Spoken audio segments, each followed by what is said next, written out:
I'd like to introduce our next presenter. And for those who haven't met Ben Lay is a sales trainer. He's been doing this for quite some time. But he introduced himself to me one day and he said, I'm the guy that trains sales people who are non-sales people. And it perked my attention because a lot of people don't like being seen as salespeople. And I think in this world, in this day and age, if you are in communication with another human being, you are in sales. And so I'd like to introduce Ben. His topic is going to be how to create a simple 3-step sales system that converts. And he's going to be talking through that now. So over to you, Ben. Thanks very much, David. Wow, what a mouthful that title is. How to create a simple 3-step sales system that converts. Try saying that 3 times fast. But here's the thing. The stuff that I'm going to teach you today, if you put it into action, will get you results. It's going to be simple, therefore it's going to be easy to apply. And best of all, it is proven, and I've tried it time and again with my own processes and my clients' processes. It works, it converts. First, I'll share a little bit about me. This is my lovely family. They're one of the main reasons that I'm in business. The other main reason is for all the faces in this room. I love helping people, especially entrepreneurs, to earn what they're worth. Oftentimes, the problem that they have is that they're afraid to sell. They've had bad experiences with salespeople in the past. And so they feel this negativity around it. And to help you along in your journey, I want to share a little bit of my story. What I love about this photo is that it was taken at a recent networking event, and it perfectly captures my introverted nature. Now, a really weird quirk about me is that I love having my me time and being left alone, and I don't like being in the spotlight unless I'm presenting. Then I absolutely adore the spotlight. I don't know how that works, but that's my personality type. So if you feel like you don't have the quote unquote gift of the gab, or you're not an actual salesperson, that's perfectly fine. Neither am I, and neither was I, until I learned the necessary skills, mindsets, and systems to be successful in sales. If you can follow a system, then you can be successful as well. And I'm going to show you today the 3 core areas that to systemize your process so that any leads that are coming in are much more likely to become paying clients.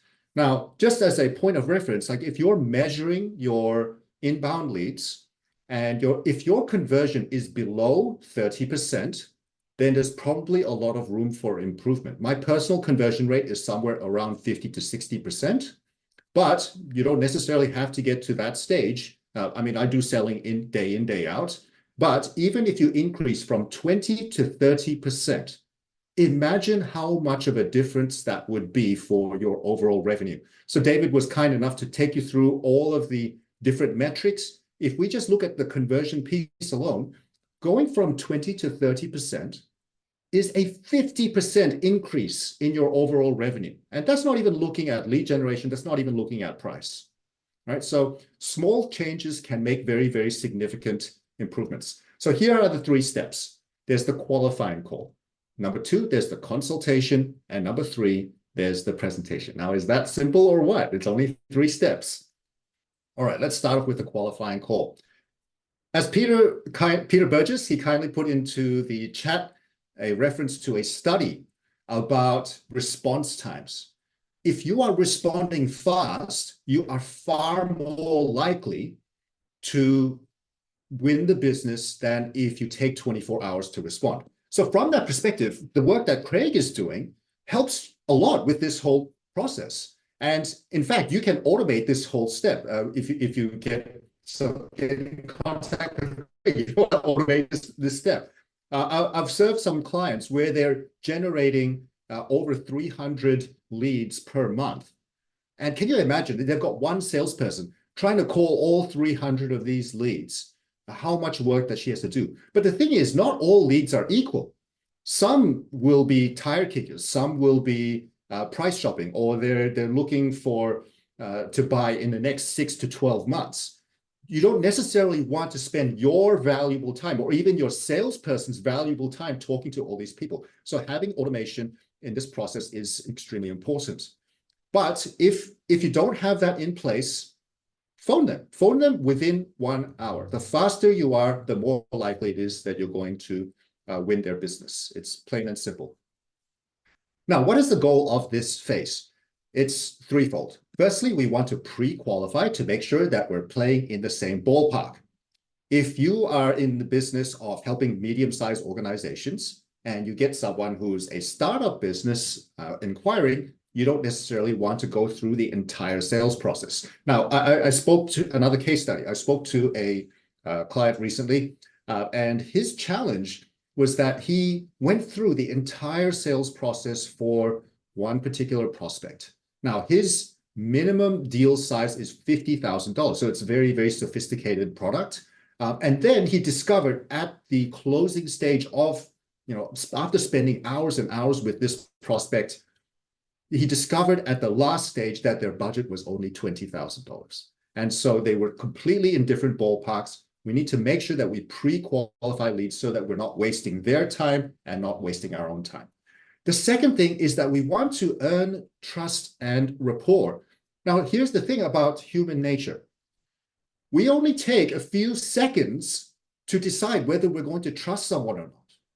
So what you say, how you introduce yourself, the way you carry yourself, the way you speak is all going to be trust signals that people are going to use to determine whether they want to work with you or not. So this is one of the things that we have to be mindful of in the qualification stage. And then finally, if appropriate, you book the next steps, which is the consultation phase. All right, so what are you going to ask during the qualification phase? Here are two go-to questions. What I mean by that is that I want you to practically ask these two questions at virtually every call that you take. So when someone gets into contact with you, what you need to do is ask them this. This is a simple question. You can implement this straight away. What prompted you to get in touch? What is so powerful about this question is that you are trying to find out their motivation. Now, it's very well known in human psychology and in sales that people make decisions emotionally and justify with logic. This question is trying to figure out what emotion caused or what caused them to have the emotion to get in touch. So this is a brilliant, magical question. Always ask this at the first instance. So what prompted you to get in touch? Oh, I've got a problem with sales. Oh, tell me more about that. The second question that you would ask is more of a diagnostic question. Tell me a little bit more about your business. Now, if you've got your automation in place, you can actually do some pre-call research. So if they put their email address into the booking form, then you can look up their business and do some research.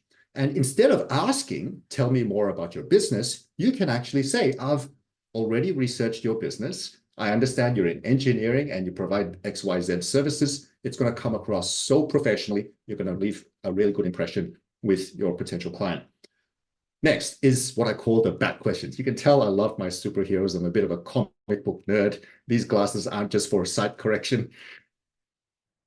The bat questions is budget, authority, and time frame. Again, these are all really important questions to ask upfront to make sure we're in the same ballpark and dealing with the same time period. Just for the sake of time, I can't go into detail about this, but just remember the BAT questions: budget, authority, time frame. Who else is involved in this decision?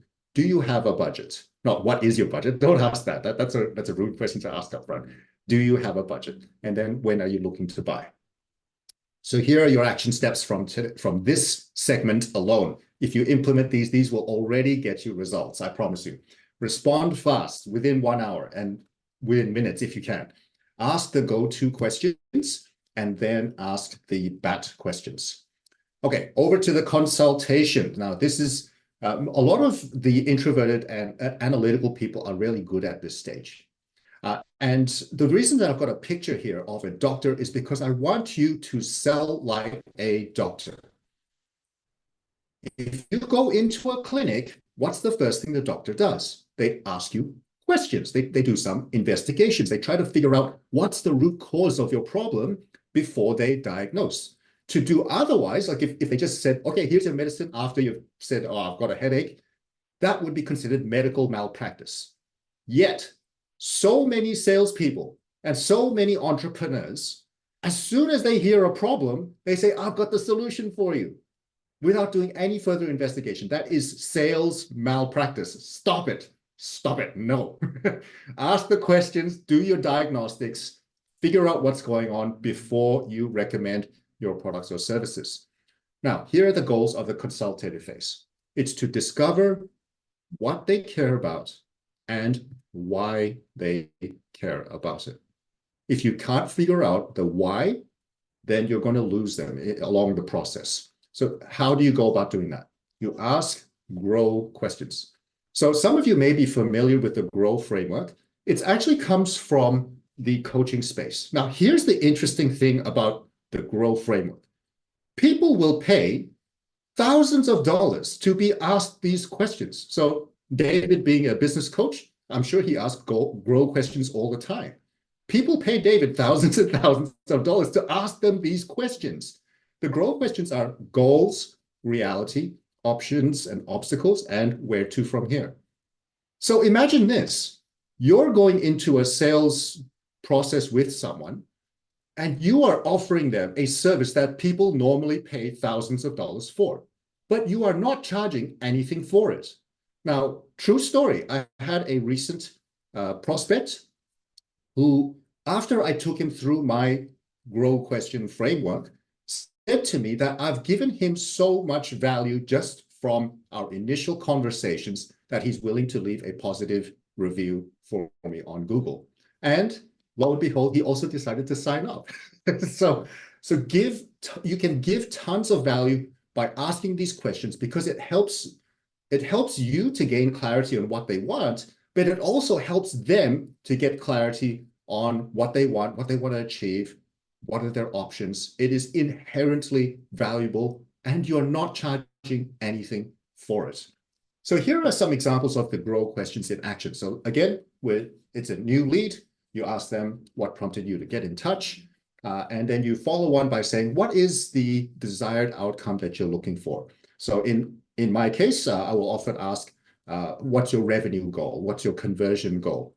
Then you might ask, what's working? What have you tried before that's working? But also, what's not working? And then once you find out the gaps, then you can be a lot more surgical in terms of figuring out what you should be proposing to them.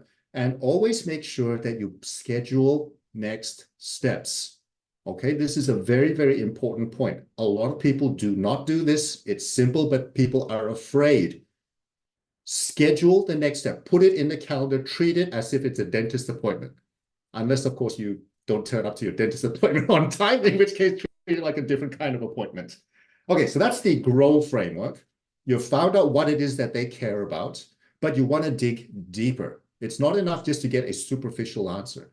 If you can tap into what they really care about, you're going to move them emotionally.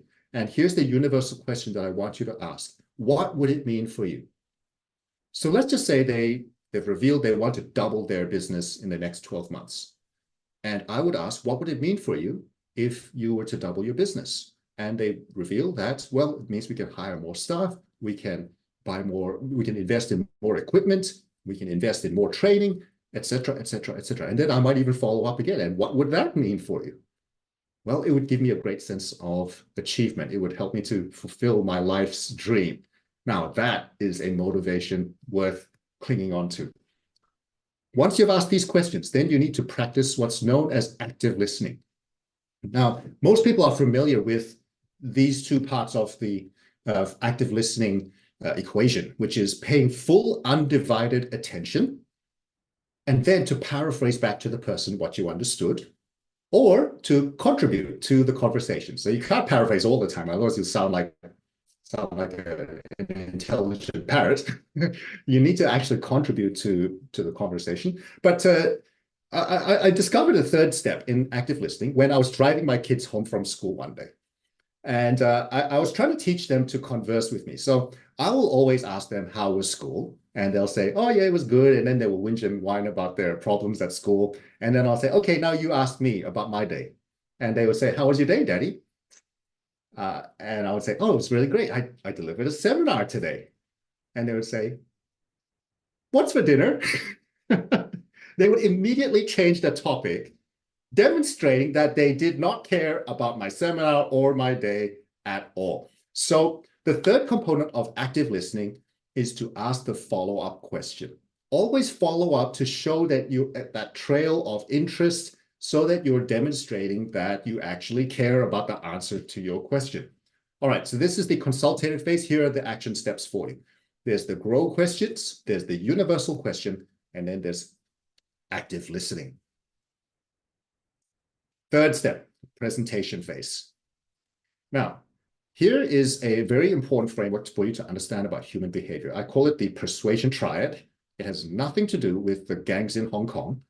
It's actually from Greek origins, right? So there's the ethos, which is your credibility, the pathos, which is emotions, and logos, which is logic. You need all three layers of this for a person to make a decision. But there is a hierarchy of importance here. The credibility is how believable you are.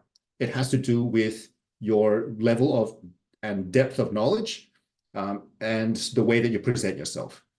Without credibility, people will just simply not believe you. I mean, if I rocked up in a singlet and my room looks like a trash dump, I would lose all credibility.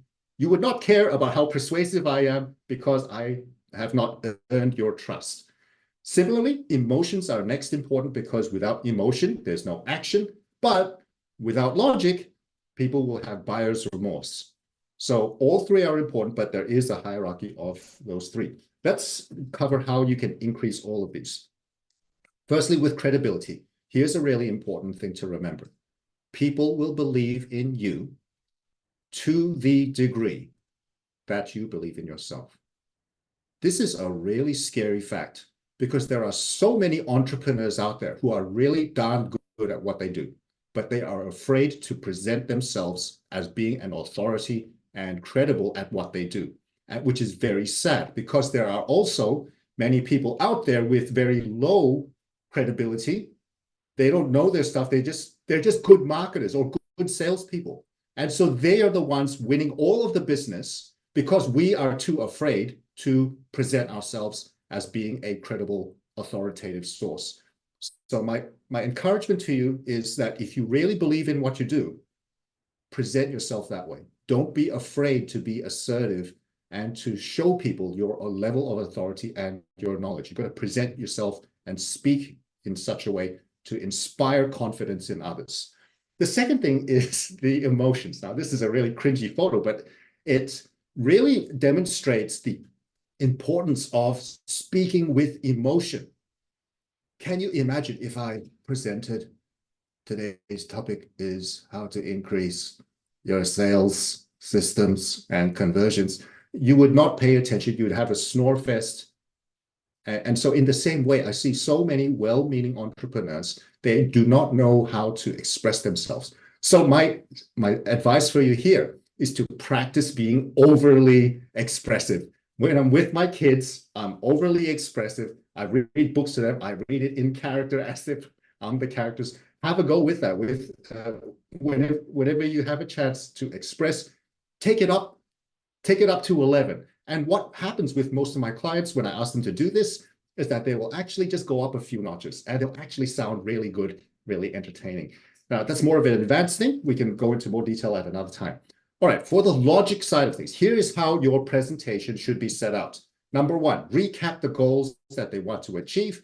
Number two, you show them your process on how you're going to help them to achieve their goal. And finally, the proof that you can. So testimonials, case studies, and the like. Now, when you're explaining any attributes of your process or anything about your service or your product, here's what I want you to do. I want you to use the universal translator. So Spock is the embodiment of logic for those of you who know Star Trek.